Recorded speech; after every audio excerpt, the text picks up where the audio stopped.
Swayam Prabha. Digital India. Educated India.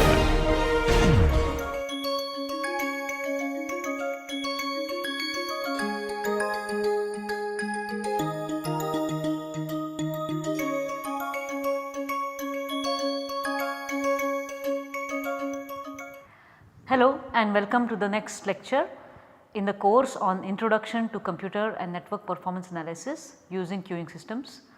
I am Professor Varsha Apte. I am a faculty member in the Department of Computer Science and Engineering, IIT Bombay. And today we are going to talk about memoryless distributions.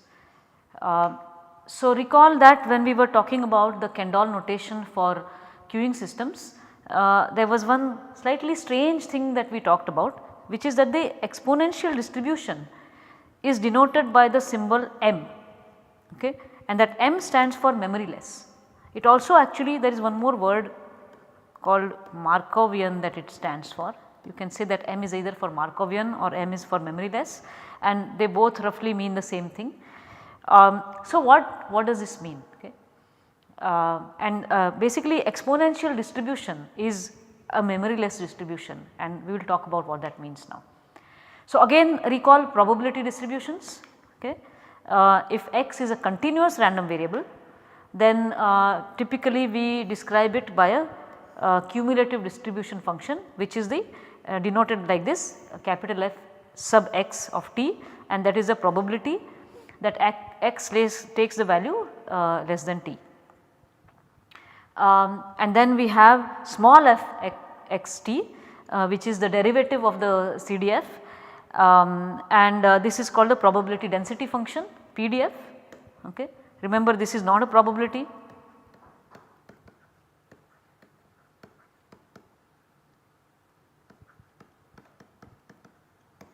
We will have a separate lecture explaining exactly what these things are and some maths about it, but right now we do not need to go into detailed maths. We should try and understand all of these things intuitively. So these are some examples of probability distributions we talked about in the previous lecture. So denoted by m for memoryless, like I said. So what is this memoryless? Okay. So memoryless property is this. Okay, I am going to state it and we are going to try and understand it. Suppose x is a random variable denoting the time a person talks on a cellular call turns out to be the it is going to be equal to the holding time of the cellular channel, right. So let us assume that x it's of course a random variable in the whole period of time that a cellular network operates. People talk for different amounts of time, it is nothing fixed. So we can denote it by a random variable and let x denote that time. Now suppose the person has been talking for some time t. Okay. Imagine that there is a person talking on a cellular phone, that cellular phone has been, that call has been given a channel to do that conversation on in that particular cell, and let us say the person has been talking for some time t. Okay. Now let us denote by y equal to x minus t the remaining time of the call, right. If x is the random variable denoting the total time, right, denoting the total time, and if t has already elapsed, then x minus t is going to be the remaining time of the call, right. Now if the distribution of x is memoryless, okay, if the distribution of this time of the call, time duration of the call is memoryless, then the following holds. Okay. The probability that capital Y is less than small y, given, remember this is a conditional probability, given that x is greater than t, is the same as probability x less than y. What does this mean? This is just, it is a very complicated equation. Okay. What does this mean? That if I know that the person has been talking for some time t, then what I know is that the total time is going to be more than t, right. If the person has been talking for 5 minutes, then I already know that the call duration is either 5 minutes and 1 second or 5 minutes and 5 seconds or 10 seconds or 15 seconds or 20 seconds. One thing I know for sure is that it is going to be greater than 5 minutes. Okay. So given that the call is duration is going to be greater than 5 minutes, this is asking the probability as to is the remaining time less than say 10 minutes? Let us say if y is equal to 10, then I am asking the question as to what is the probability that the remaining time is less than 10 minutes. That means I am asking actually the probability of the person going to be talking for 10 more minutes. Okay. Turns out this probability is the same as the total time being less than 10 minutes. Okay. What does that mean? It means as if the call just started, that 5 minutes is like it did not even happen, it is as if the call just started, and I am asking the question, asking this question is the same as asking the question as to is the call duration 10 minutes. Okay. So, it is as if you forgot, as if at any time when you are observing the call, you can just forget how much time has elapsed and the probability of the remaining time is the same. Okay. So, that is what makes it memoryless. Okay. So, again I am going to state these things. So, probability y less than y given x greater than t is equal to probability x less than y, which means now I am going to say this in a little more formal way. The conditional probability that the remaining time is less than y given that the total time is greater than t is the same as probability that total time is less than y. So, one implication is that even if t seconds of the call have elapsed, the expected remaining time of the call will be the same as expected total time of the call. Okay, what do I mean by expected?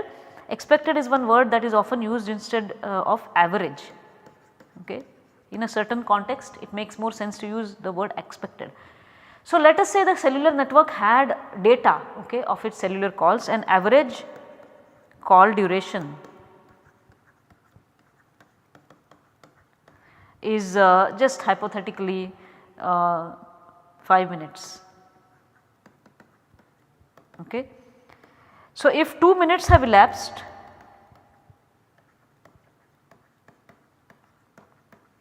okay, and if this is if memoryless, if this call duration is memoryless, then what is the expected time that the call will continue further even if 2 minutes have elapsed? We might want to say that okay, average is 5 minutes, 2 minutes have elapsed, so 3 minutes must be left. So, no, if it is memoryless, even if 2 minutes have elapsed, then the average, the expected remaining time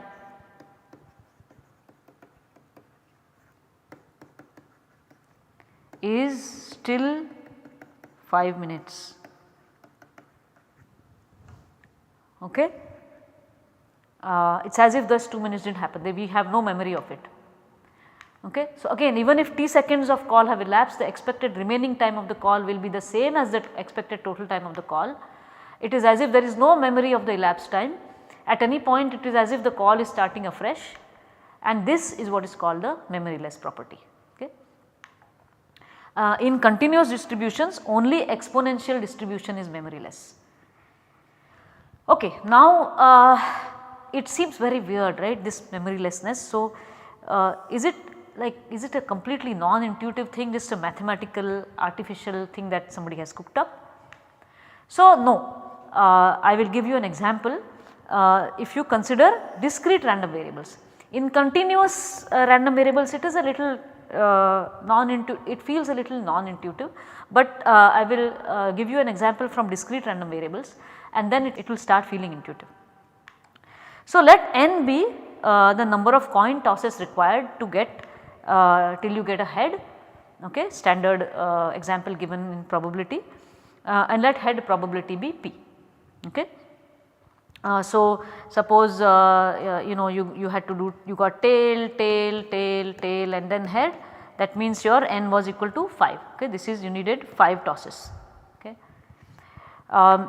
So, now we know that this you have done in your undergraduate mathematics, that the probability that of needing I tosses, the probability of needing I tosses to get a head is that you should get I minus 1 tails, right, and then 1 head, right. So, this is to get, for example, probability n equal to 5 is that is equal to 1 minus p raised to 4 multiplied by 1 success, right. Exactly this is the probability of needing exactly I tosses, and of course this I goes from 1 to 3 because you need at least 1 toss to get ahead. Now suppose j tosses are done, okay, and they were all tails, okay, they were all tails. Actually when you know this, what do you know? You know that you are going to need more than j, you are going to need at least one more toss to get ahead, right. So in fact you know now that n is going to be strictly greater than j, or n is going to be greater than or equal to j plus 1, okay.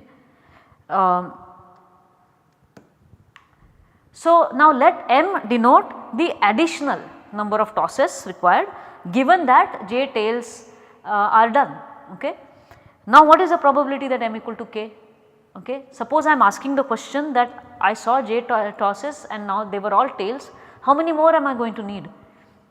A little bit of reasoning and thought will suggest to you that actually the probability m equal to k remains the same, okay. It is also 1 minus p raised to k minus 1 to multiplied by p, because why should it be different, right. Now take an example, suppose I got 1, 2, 3, 4, 5, 6 tosses I did and all 6 were tail, okay.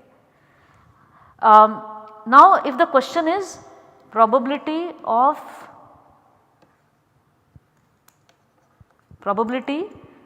needing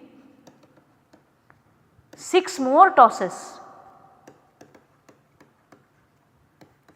for head, does it depend on the fact that 6 tosses were done? Just think about it. Does it depend, does anything change?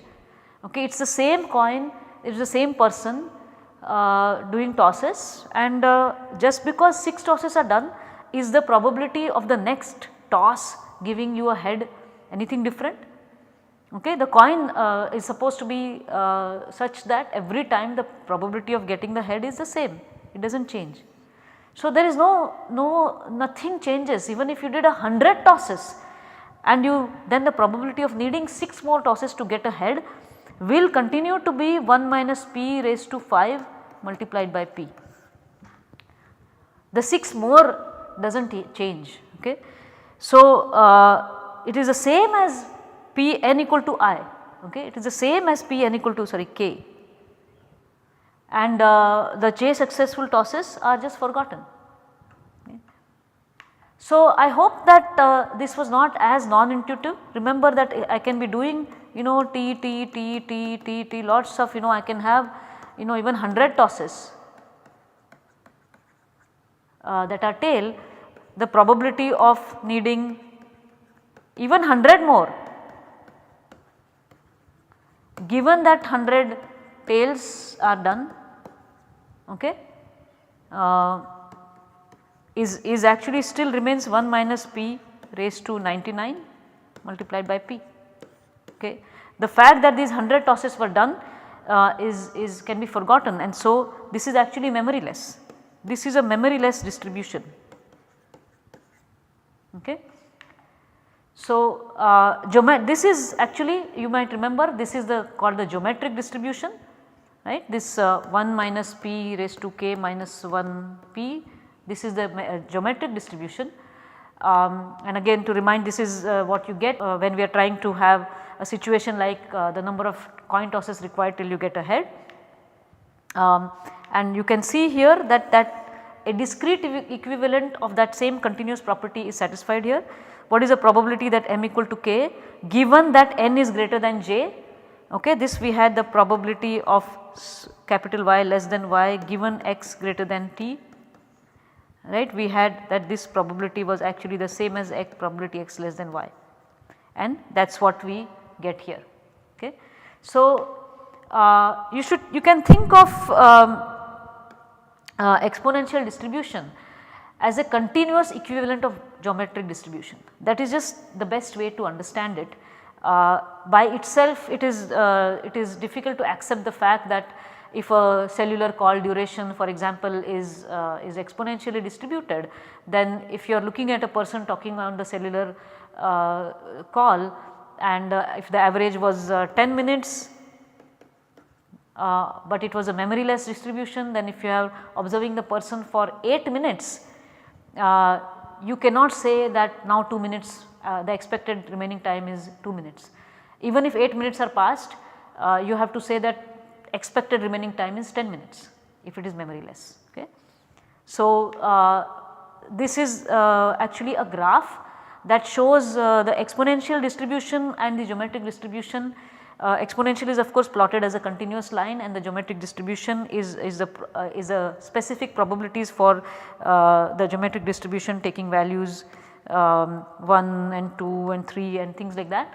But you can say that for the see that for the same average, actually the exponential distribution it looks very much like the geometric distribution, it really matches the actual values also if the average is the same. So, they are kind of sister distributions, and think of exponential as an intuitive distribution, because in its discrete equivalent there does exist a distribution which is the geometric distribution, which has a perfectly intuitive memoryless behavior, right. Why are we talking about all of this in queuing systems?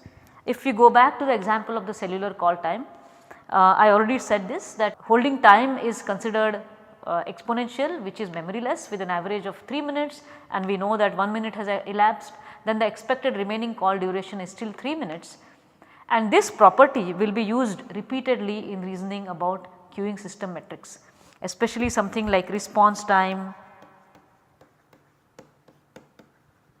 waiting time. It becomes significantly easier to reason about these metrics if we can justifiably assume that sometimes some durations in the queuing system are exponentially distributed. Okay. So, with that this part is over, and now we will go on in the next lecture to observational or what are called operational laws in queuing systems. Thank you.